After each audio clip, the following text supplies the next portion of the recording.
Hello guys, welcome to my channel let's crack judiciary. So guys, आज की video में हम सिविल प्रोसीजर कोड को आगे बढ़ाते हुए ऑर्डर स्टार्ट कर रहे हैं। वैसे तो इंस्टीट्यूशन ऑफ सूट में आपने ऑर्डर 4 पढ़ा था, लेकिन ऑर्डर 1 से ये जो पार्टीज़ हैं और ऑर्डर 2 जो दोनों रिलेट करते हैं, ऑर्डर 1 और 2 हम करेंगे इस वीडियो में। मैं आपको ऑर्डर 1 पार्टीज़ टू सूट करवाऊंगी और मैंने आपको जो सिविल प्रोसीजर कोड को कैसे याद करना है, पढ़ना है, वो वीडियो ज़रूर देखिएगा, क्योंकि मैं उसी सीरीज़ में वीडियो करवा रही हूँ। और उस सीरीज़ में अगर आप पढ़ रहे हैं सीपीसी को तो बेटर अंडरस्टैंडिंग हो जाएगी। और वो जो सीरीज़ है यानी कि सीपीसी को अडॉप्ट यानी याद करने की, वो टकवानी से मैंने रेफ़र किया है। तो आप टकवानी भी अगर उठाएंगे उसका इंडेक्स भी आप देख सकते हैं, अदरवाइज़ आप मेरी वीडियो देखिएगा। उसमें मैं बता रही हूँ कि किस तरह से आपको सेक्शन और ऑर्डर्स को एक साथ याद करना है। और एक जो सीरीज़ चलेगी उससे आपको सूट का जो इंस्टीट्यूशन है और फिर उसका कैसे एग्जीक्यूशन वगैरह, पुलिस वगैरह, वो सब कुछ उसमें है। ठीक है, तो चलिए स्टार्ट करते हैं ऑर्डर 1 से। ऑर्डर 1 बताता है पार्टीज़ टू सूट से। तो पार्टीज़ टू सूट यानी कि जो सूट में पार्टी हैं उनके रिगार्डिंग कुछ रूल्स हैं, कुछ प्रोविजंस हैं इसमें, रूल्स में। तो चलिए स्टार्ट करते हैं। रूल 1 कहता है कि किस पर्सन्स को ज्वाइन किया जा सकता है एज प्लेंटिफ, यानी कि who may be joined as plaintiffs, यानी कि कुछ पर्सन्स हैं जिनको ज्वाइन किया जा सकता है एक सूट में। कब किया जा सकता है? 2 कंडीशंस में। वर्ड एंड यूज हुआ है, यानी कि ए और बी दोनों इकट्ठे लगेंगे। कोई रिलीफ है और वो रिलीफ सेम एक्ट या ट्रांजैक्शन या series of act of transaction से एग्जिस्ट हो रहा है, तो वहाँ पे क्या होगा? जो प्लेंटिफ है वो सेम यानी कि जो एक ही तरह के पर्सन है जो प्लेंटिफ, उनका सेम राइट ऑफ रिलीफ निकल रहा है। और वो राइट ऑफ रिलीफ कैसे है कि जॉइंटली, सेवरली या फिर ऑल्टरनेटिव अगर वो करते हैं तो उनका right to relief against defendant same होगा। किनका? प्लेंटिफ का। ठीक है, right to relief in respect of or arising out of the same act, यानी कि सेम एक्ट भी हो सकता है या कोई सीरीज ऑफ एक्ट और ट्रांजैक्शन भी हो सकती है इन पर्सन्स में। तो वो इस तरह से पर्सन्स इकट्ठे किए जाएंगे एज प्लेंटिफ, यानी कि उन्हें ज्वाइंटली भी किया जा सकता था, सेवरली भी या ऑल्टरनेटिव भी, यानी कि ये कंडीशन सबसिस्ट करेंगी। एंड और ये कंडीशन भी होगी कि अगर वो पर्सन अलग अलग सूट लेके आते तो कॉमन क्वेश्चन ऑफ लॉ और फैक्ट वहाँ पे ज़रूर अराइज होता। एग्जाम्पल ले लेते हैं, ए और बी हैं और वो करना चाहते हैं सी के खिलाफ। मान लीजिए कोई वहाँ पे एक्सीडेंट हो गया था और सी वहाँ पे डिफेंडेंट था, यानी कि उसकी गाड़ी से हुआ है, ए और बी दोनों को इंजरी हुई। अब ए और बी चाहें तो उनका रिलीफ जो है सेम है कंपनसेशन का, तो वो रिलीफ या तो वो अलग अलग ले आए, ए और सी, ए बी सी के खिलाफ ले आए और बी सी के खिलाफ ले आए, या फिर क्या करें, ए और बी दोनों इकट्ठे होकर, क्योंकि सेम एक्ट से हुआ है और अलग लाएंगे तो वहाँ पे common question of fact arise होगा, इसीलिए वो यहाँ पे आ जाएगा। ठीक है, तो ए और बी की दोनों की कंडीशन जो है सबसिस्ट इकट्ठी होनी ज़रूरी है। सेकंड सबसेक्शन में कह रहा है कि ठीक है, आप पार्टीज़ जो है ज्वाइन हो गए, इकट्ठे आ गए, लेकिन ये कोर्ट का भी पावर होता है कि वो सेपरेट ट्रायल जो है उसका ऑर्डर दे सकती है। यानी कि ठीक है, आपकी भी मर्जी थी कि आप राइट टू रिलीफ था, सेपरेट सूट्स का क्वेश्चन कॉमन था, तो आप ले आए, लेकिन कोर्ट की ये पावर है, अगर उसे लगता है कि डिले कर रहा है सूट का ट्रायल या एम्बेरस कर रहा है, तो कोर्ट क्या करेगी कि उनका सेपरेट ट्रायल का ऑर्डर दे देगी। ठीक है, रूल 3 कहता है who may be joined as defendants, यानी कि इसी का आप रेसिप्रोकल एक तरह से समझिएगा। 1 का वहाँ पे था प्लेंटिफ, यहाँ पे वर्ड आप लेंगे डिफेंडेंट, और फॉर रिलीफ था, यहाँ पे होगा अगेंस्ट, यानी कि अब जो रिलीफ है वो अगेंस्ट सच डिफेंडेंट है। ठीक है, जो प्लेंटिफ का राइट टू रिलीफ है वो सभी जो हैं डिफेंडेंट के खिलाफ यहाँ पे हो जाएगा, सेम रहेगा प्रोविजन, ज्वाइंटली, सेवरली या फिर ऑल्टरनेटिवली। यानी कि ए जो है, मान लो बी सी डिफेंडेंट हैं, या तो उनको जोड़ कर ले या फिर अलग अलग कर दे, यानी कि ए बी ए सी के खिलाफ और ए बी के खिलाफ, इस तरह से, या ऑल्टरनेटिव में। तो वही आ गया जो सबसेक्शन रूल 1 में था। वहाँ पे बस प्लेंटिफ रिलीफ क्लेम करता है, यहाँ पे डिफेंडेंट के खिलाफ रिलीफ क्लेम हो रहा है। और बी बात करता है अगर सेपरेट सूट लाए जाते अगेंस्ट सच पर्सन्स तो फिर वही कॉमन क्वेश्चन ऑफ लॉ या फिर फैक्ट वहाँ पे अराइज होता। अब यहाँ पे हमने जो सेकंड पढ़ा उसी को 3A में डाल दिया है, यानी कि कोर्ट जो है वो यहाँ पर भी अगर मान लो डिफेंडेंट्स भी ज्वाइन हो जाते हैं और कोर्ट की ये पावर होगी कि उसे लगता है कि जो ट्रायल है वो एम्बेरस और डिले कर रहा है, तो वो क्या करेगा, सेपरेट ट्रायल का ऑर्डर दे देगा। सेम 3A जो है रूल 2 की तरह है। अब रूल 4 में देखिए क्या कहता है। ये कहता है कि कोर्ट जो है जजमेंट डिलीवर करता है फॉर और अगेंस्ट वन और मोर ऑफ ज्वाइंट पार्टीज, यानी कि जजमेंट यहाँ पे दिया जा सकता है एक या ज़्यादा प्लेंटिफ के जो है उनकी रिलीफ क्लेम करवा सकता है, या क्या करेगा जो एक से ज़्यादा डिफेंडेंट हैं उनकी अगर लाइबिलिटी बनती है तो उनकी कितनी लाइबिलिटी बनती है उस तरह का जजमेंट जो है पास करेगा। यानी कि 4 भी कर सकता है या फिर अगेंस्ट भी करेगा। 4 किसके करेगा कि जो प्लेंटिफ ने रिलीफ क्लेम किया था वो उन्हें दे दिया जाए जो वो एंटाइटल्ड हैं, और अगेंस्ट बी में करेगा एक या उससे ज़्यादा डिफेंडेंट के खिलाफ according to their respective liabilities. ठीक है। सेक्शन 5 बात करता है कि defendant need not be interested in all the relief claim, यानी कि देखो ए है, उसने ए बी सी और डी तीनों डिफेंडेंट के खिलाफ कुछ रिलीफ क्लेम किया है। ठीक है, यानी कि वो बी सी डी से क्या रिलीफ क्लेम कर रहा है अपने सूट में, तो ज़रूरी नहीं है कि डिफेंडेंट जो है वो इंटरेस्टेड हो सभी रिलीफ जो भी क्लेम प्लेंटिफ करता है। ठीक है, यानी कि मान लो आपने सूट तो इंस्टीट्यूट कर दिया बी सी डी के खिलाफ, लेकिन कोई ज़रूरी नहीं है कि जो लाइबिलिटी उनकी ठहर रही है उस क्लेम में वो उन डिफेंडेंट उस चीज़ में इंटरेस्टेड यहाँ पे हों, ये वो बात करता है। सो नॉट सो इम्पॉर्टेंट, लेकिन बस आपको थोड़ा नॉलेज होना चाहिए। सेक्शन 6 रूल 6 फिर बात करता है joinder of parties liable on same contract, यानी कि पार्टी को ज्वाइन करना जहां पे कॉन्ट्रैक्ट है सेम। ठीक है, तो प्लेंटिफ के पास ऑप्शन होता है कि वो डिफेंडेंट्स जो हैं उनको सबको इकट्ठा लेके कर ले या फिर अलग अलग कर ले, सेवरली कर ले या फिर ज्वाइंटली एंड सेवरली कर ले। ये दोनों वर्ड्स ध्यान रखना। और कॉन्ट्रैक्ट में यहाँ इंक्लूड किया है बिल ऑफ एक्सचेंज को, हुंडी को और प्रॉमिसरी नोट्स को।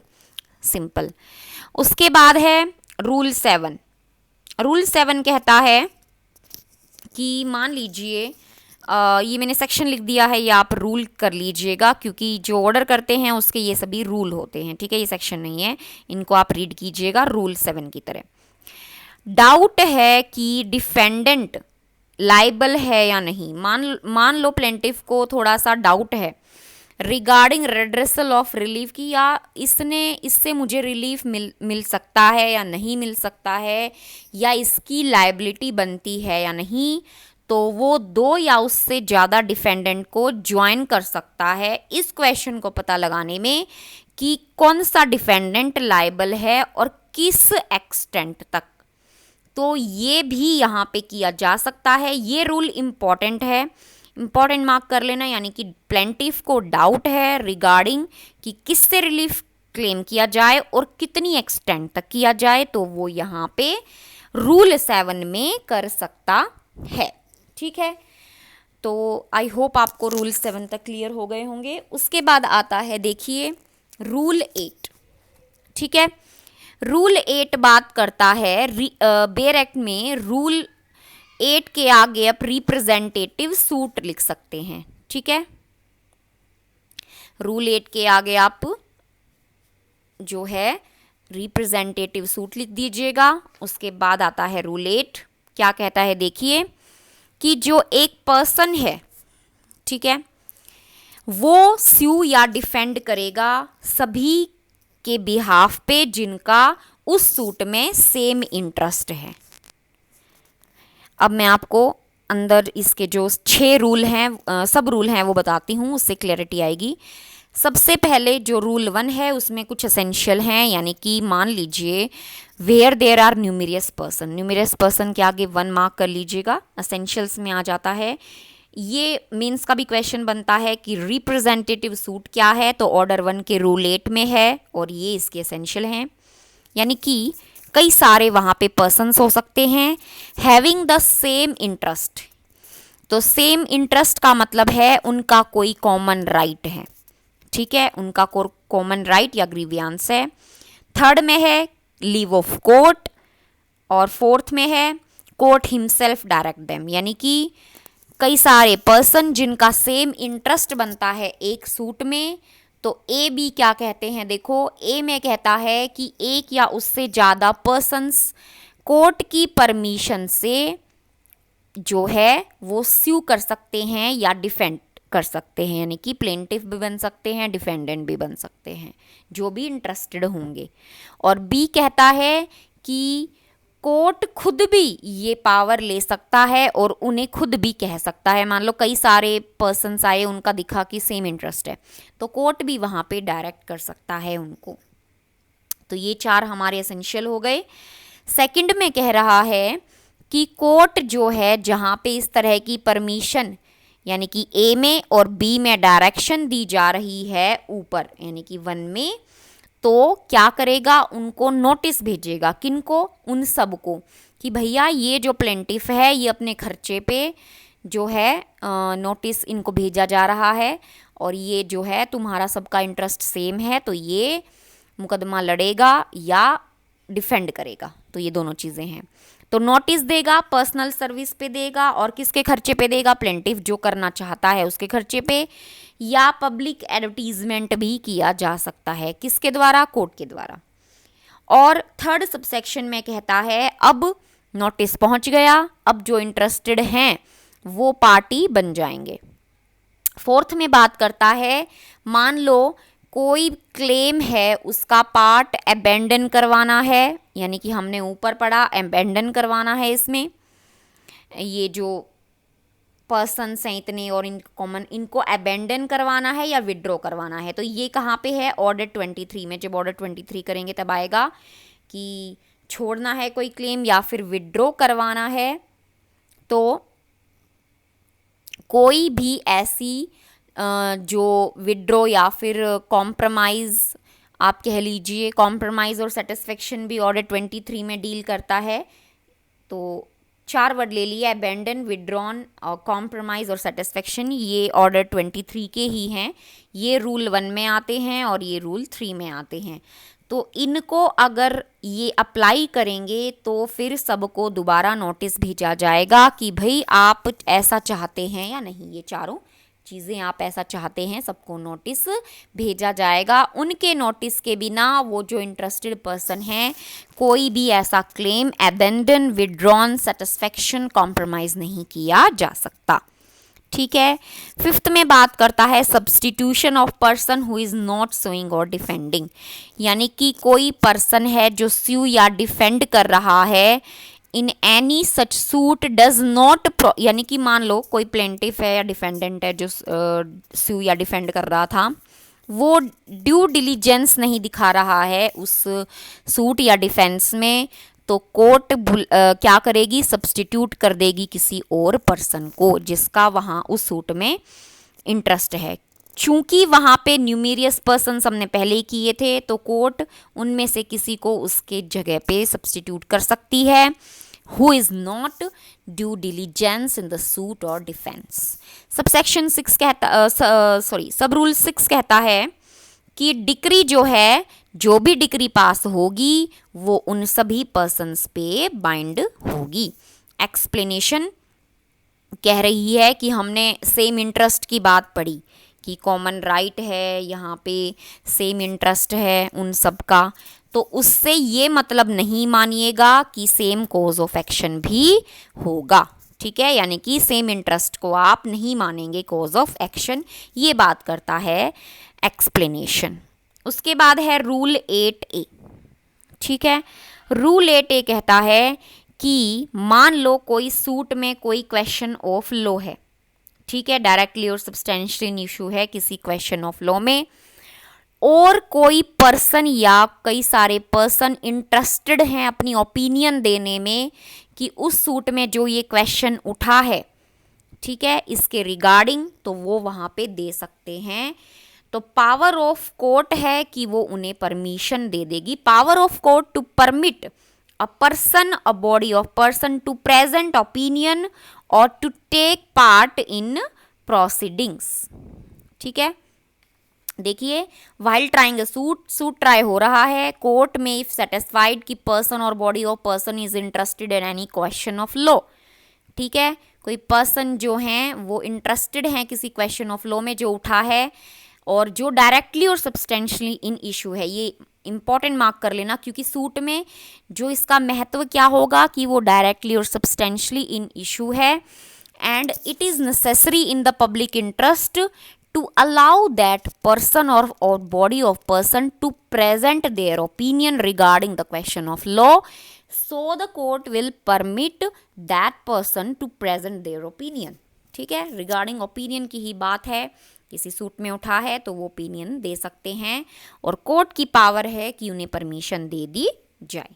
ओके, रूल 9 कहता है, वेरी इंपॉर्टेंट, इसका है रूल 9 और रूल 10 दोनों, क्योंकि रूल 9 जो है वो बताएगा आपको 4 terms. Misjoinder and non joinder deal करता है रूल 9। ठीक है, तो ये क्या कहता है, देखो, रूल 9 कहता है, उससे पहले कुछ टर्म्स हैं। ज्वाइंडर क्या होता है, देखो, ऐसी सिचुएशन जहाँ पे कई सारी पार्टीज ज्वाइन होती हैं, या तो प्लेंटिफ या डिफेंडेंट, हम ऊपर पढ़ के आए रूल 1 में, रूल 3 में, और तो उनको क्या बोलते हैं, ज्वाइंडर ऑफ पार्टीज। और मिस ज्वाइंडर क्या होती हैं, अब ऑर्डर 1 रूल 1 और ऑर्डर 1 रूल 3 फुलफिल नहीं हुए तो वहाँ पे क्या हो जाएगा, मिस ज्वाइंडर। अभी हम पढ़ के आए हैं दोनों चीज़ें। तो मान लो एक ए बी हमने कहा दोनों सबसिस्ट होनी चाहिए, मान लो ए लगी बी नहीं लगी, ठीक है, तो उस तरह से ये फुलफिल नहीं हुई तो क्या हो गया, मिस ज्वाइंडर हो गया। नॉन ज्वाइंडर होता है, पार्टीज जो हैं या तो नेसेसरी प्रॉपर पार्टी थी लेकिन उन्होंने ज्वाइन नहीं किया, तो वो क्या होता है, नॉन ज्वाइंडर। ठीक है, ये टर्म्स इंपॉर्टेंट हैं, छोटे नंबर में आ सकती हैं क्वेश्चन के, अगर है 2-3 नंबर में, और 9 में ये दोनों टर्म्स यूज हुई हैं, तो आपको पता होना चाहिए मिस ज्वाइंडर और नॉन ज्वाइंडर क्या होता है। मिस यानी कि order 1 rule 1, order 1 rule 3 fulfil नहीं हुए। नॉन ज्वाइंडर, नेसेसरी पार्टी या प्रॉपर पार्टी ज्वाइन ही नहीं हुई। अब नेसेसरी पार्टी प्रॉपर पार्टी क्या है, नेसेसरी पार्टी इतनी ज़्यादा इम्पॉर्टेंट है कि उसके बिना एग्जीक्यूशन नहीं हो सकता, यानी कि सूट डिसाइड हो गया लेकिन एग्जीक्यूशन में हिंडर्स हुई है, तो वहाँ पे क्या होगा, नेसेसरी पार्टी मानी जाएगी कि एग्जीक्यूशन सूट का नहीं हो सकता। ठीक है, प्रॉपर पार्टी होती है, वैसे तो एग्जीक्यूशन को वो नहीं रोकती है, लेकिन जो सूट में कुछ इशू हैं वो अनडिसाइडेड रह जाएंगे अगर प्रॉपर पार्टी ने ज्वाइन नहीं किया। तो ये टर्म्स हैं, ये आपको पता होनी चाहिए। ठीक है, ऑर्डर 1 के लिए। अब रूल 9 जिसमें ये वर्ड्स यूज हुए हैं, misjoinder and non joinder, वो कहते क्या हैं, तो no suit shall be defeated, यानी कि कोई भी सूट जो है वो डिफीट नहीं माना जाएगा अगर मिस ज्वाइंडर हो गया या नॉन ज्वाइंडर, यानी कि मिस ज्वाइंडर ये हुआ या फिर नॉन ज्वाइंडर हुआ तो कोई भी सूट डिफीट नहीं माना जाएगा। लेकिन एक्सेप्शन कहता है, अगर नेसेसरी पार्टी ने ज्वाइन नहीं किया, हम ऊपर पढ़ के आए हैं ना, दोनों अगर नेसेसरी और या फिर प्रॉपर ज्वाइन नहीं करती, लेकिन इसमें प्रॉपर नहीं कहा, इसने कहा नॉन ज्वाइंडर ऑफ, अगर नेसेसरी पार्टी है, उसने नेसेसरी पार्टी ने ज्वाइन नहीं किया है तो वहाँ पे क्या होगा, वहाँ पे ये रूल कोई अप्लाई नहीं होगा, यानी कि जो डिफीट है वो हो जाएगा। ओके, उसके बाद है रूल 10। रूल 10 बात करता है suit in name of wrong plaintiff. इसे बहुत ध्यान से कीजिएगा, रूल 9 10 दोनों ही इंपॉर्टेंट हैं। तो रूल 10 कहता है कि प्लेंटिफ जो है वो रॉन्ग है सूट में, तो तब क्या होगा। तो जो फर्स्ट हमारा सब रूल है वो कह रहा है कि दो तरह के प्लेंटिफ यहाँ पे हुए हैं, यानी कि प्लेंटिफ है वो रॉन्ग पर्सन है, दूसरा है कि डाउट है कि वो राइट प्लेंटिफ है या नहीं। तो रेमेडी क्या होगी, कोर्ट क्या करेगा, सब्स्टिट्यूट होता है निकाल कर जोड़ देना, ठीक है, यानी कि जो गलत प्लेंटिफ वहाँ पे है, रॉन्ग पर्सन है, उसे निकाल के सही को जोड़ देना, या एडिशन, एडिशन सिंपल जोड़ना, तो ये रेमेडी फर्स्ट में करेगा। और सेकंड जो सब रूल है वो कहता है कि जो ऊपर हुआ है, यानी कि स्ट्राइक आउट और एड पार्टीज किसी भी स्टेज पे कोर्ट विद और without application of either party कर सकती है, ठीक है, दोनों की कर सकती है, प्लेंटिफ भी डिफेंडेंट भी निकाल के जोड़ देगी या जोड़ देगी। ध्यान रखना डिफेंडेंट को यहाँ नहीं जोड़ा जाएगा, क्योंकि अगर डिफेंडेंट को जोड़ा जाएगा तो पूरा प्लेंट अमेंड होगा, ठीक है, इसीलिए दोनों का मैंने यूज़ किया है word struck out and added, निकाल कर जोड़ना हुआ है दोनों पार्टीज़ के साथ। और यहाँ पे है यही सेम प्रोविज़न, लेकिन एडिशन किसका होता है, केवल प्लेंटिफ का, नॉट ऑफ डिफेंडेंट, क्योंकि आगे इसका अलग प्रोविज़न है। यहाँ पे हम कैसे ले सकते हैं, हाँ, ये स्ट्राइक आउट एंड एडिड हो जाएगा, जिसको हम सब्स्टिट्यूशन भी कह सकते हैं, वो हो सकता है दोनों का, तो किसी भी स्टेज पे विद और without application of either party. Third में कहता है मान लीजिए प्लेंटिफ डिसेबल है, ठीक है, तो नेक्स्ट फ्रेंड वहाँ पे करेगा इंस्टीट्यूट और उसकी कंसेंट से ये सब कुछ हो जाएगा। फोर्थ में अब आ जाइए वही वाली बात कि डिफेंडेंट अगर एडिड होता है तो प्लेंट हमेशा अमेंड होगी, ठीक है। फिफ्थ सब रूल में कहता है सेक्शन 21 जो है लिमिटेशन एक्ट का, मैंने आपको लिमिटेशन एक्ट करवाया था, तो मैंने आपको बताया था सेक्शन 21 में कि जो बाद में पार्टीज़ ऐड वगैरह होती हैं उन पे किस तरह से लिमिटेशन एक्ट अप्लाई होता है। तो आप लिमिटेशन एक्ट पे, पूरा लिमिटेशन एक्ट मैंने करवाया है, प्लेलिस्ट लिमिटेशन एक्ट ज़रूर देखिएगा, बहुत अच्छी तरह समझाया है मैंने। तो वो सेक्शन 21 यहाँ अप्लाई होगा, यानी कि प्रोसीडिंग तब मानी जाएंगी जब सम्मन की सर्विस हो रही है, यहाँ पे इतनी बात है। फिर है रूल 10A, ये मैंने पहले सेक्शंस लिख दिया था, सॉरी गाइज, क्योंकि मुझे याद नहीं रहा, ये रूल कीजिएगा, ठीक है। Power of court to request any pleader to address it, मान लीजिए कोई पार्टी है वो किसी प्लीडर से रिप्रेजेंटेड नहीं है, यानी कि उसका कोई प्लीडर नहीं है कि सूट में, तो कोर्ट किसी भी स्टेज, यानी कि जब जजमेंट हुआ है तो क्या करेगी, किसी भी प्लीडर को रिक्वेस्ट कर सकती है एज टू एनी इंटरेस्ट, यानी कि ऐसे इंटरेस्ट को बताए, एड्रेस करे जो अफेक्ट हो रहा है उसके डिसीजन से, किसे, पार्टी को, ओके, क्योंकि वो रिप्रेजेंट नहीं हुई है प्लीडर के थ्रू। रूल 11 कहता है कंडक्ट ऑफ सूट, ठीक है, कोर्ट कैसे कंडक्ट करवाएगी, कुछ पर्सन के through, not so important. Rule 12 कहता है appearance of one of several plaintiff और डिफेंडेंट्स फॉर अदर्स, यानी कि जो मान लो कई सारे प्लेंटिफ हैं, ये अलग है, ध्यान रखना, रिप्रेजेंटेटिव सूट से अलग है, तो कुछ ऑथराइज्ड कर सकती है प्लेंटिफ को टू प्लीड, ये वो वाला नहीं है सेम इंटरेस्ट वाला, ये तो ऑलरेडी इसमें है कि कई सारे प्लेंटिफ्स हैं देन वन, और उनमें से एक को ऑथराइज कर सकती है कि वो प्लीड करे, और सेकंड ही सब रूल कह देता है कि ये अथॉरिटी जो है राइटिंग में होगी और दूसरी पार्टी उसे साइन करेंगी। ध्यान रखिएगा, रूल 8 जो रिप्रेजेंटेटिव सूट पड़े उनसे ये अलग चीज़ है, ये तो है कि भाई कई सारे प्लेंटिफ्स 2-3 जिनका राइट टू रिलीफ वगैरह था कॉमन, वो वाले, और वो था जिनका कॉमन इंटरेस्ट था, वो रिप्रेजेंटेटिव सूट, वो अलग चीज़ है, ध्यान रखिएगा। और रूल 13 लास्ट में कहता है objections as to non joinder और मिस जॉइंडर। अभी मैंने आपको बताया नॉन जॉइंडर मिस जॉइंडर क्या है। मिस जॉइंडर ऑर्डर 1 रूल 1 और ऑर्डर 1 रूल 3 फुलफिल नहीं हुए, नॉन जॉइंडर नेसेसरी या प्रॉपर पार्टी ने ज्वाइन नहीं किया। तो क्या ऑब्जेक्शंस, तो ये 3 पॉइंट्स में मैंने लिखा है, वैसे ये पूरा रूल में ही है कि मिस जॉइंडर और नॉन जॉइंडर का ऑब्जेक्शन आपको जल्द से जल्द लेना चाहिए, taken at earliest possible opportunity and कब, जब इशू सेटल हुए उससे पहले। In all cases where issues are settled at or before such settlement, unless the ground of objection has subsequently arisen, कि अगर बाद में हो रहा है तो अलग बात है, नहीं तो उनको सेटलमेंट ऑफ इश्यूज से पहले हो जाए।